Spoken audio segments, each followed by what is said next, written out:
इसलिए विष्णु पुराण में कहा गया है कि कलयुग सबसे अच्छा युग है। सनातन धर्म और वेदों में 4 युगों की मान्यता है। माना जाता है कि सतयुग में स्वयं देवता, किन्नर और गंधर्व पृथ्वी पर निवास करते थे। हमारे धर्म ग्रंथों में किन्नरों और गंधर्वों के बारे में विस्तार से बताया गया है। सतयुग के बाद आया त्रेता युग। इस युग में भगवान श्री राम ने जन्म लिया और वह स्वयं श्री विष्णु का अवतार थे। फिर द्वापर युग की शुरुआत हुई और इस युग में भगवान विष्णु ने श्री कृष्ण के रूप में जन्म लिया। द्वापर युग में श्री कृष्ण ने जिस तरह की लीलाएं रची, उनके बारे में प्रबुद्ध लोगों का कहना है कि भगवान इन लीलाओं के जरिए मानव मात्र को कलयुग में जीवन यापन का पाठ पढ़ा रहे थे। वीडियो में आगे बढ़ने से पहले हमारे YouTube चैनल जीवन ज्ञान संगम को लाइक सब्सक्राइब करें और कमेंट में जय श्री राम लिख दे। आपका कल्याण ही कल्याण होगा। कलयुग का कालखंड सबसे छोटा माना गया है और माना जाता है कि कलयुग में भगवान विष्णु का 10वां अवतार होगा, जिसका नाम होगा कल्कि। वर्तमान समय में कलयुग ही चल रहा है।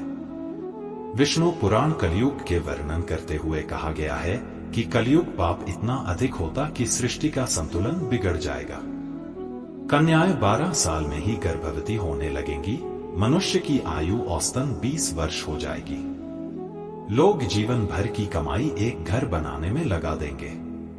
इन सब के बावजूद जब पराशर ऋषि से सभी देवताओं ने पूछा कि सभी युगों में कौन सबसे बढ़िया है, तो ऋषि ने वेद व्यास जी के कथनों का जिक्र करते हुए समझाया कि सबसे उत्तम कलयुग है।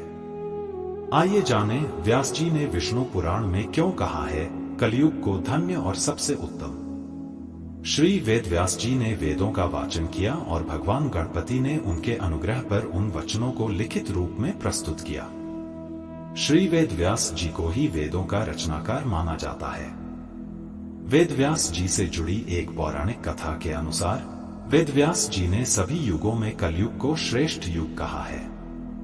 यह चौंकाने वाली बात जरूर है, क्योंकि कलयुग में तो सबसे अधिक पाप और अत्याचार होगा। वेदों और धार्मिक ग्रंथों में ऐसा कहा गया है। अगर ऐसा हो तो कलयुग सबसे श्रेष्ठ कैसे हुआ?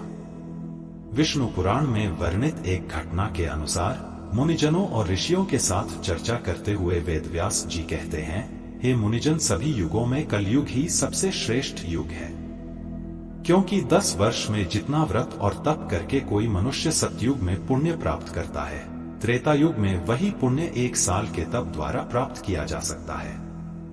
ठीक इसी प्रकार उतना ही पुण्य द्वापर युग में 1 महीने के तप से प्राप्त किया जा सकता है, तो कलयुग में इतना ही बड़ा पुण्य मात्र 1 दिन के तप से प्राप्त किया जा सकता है।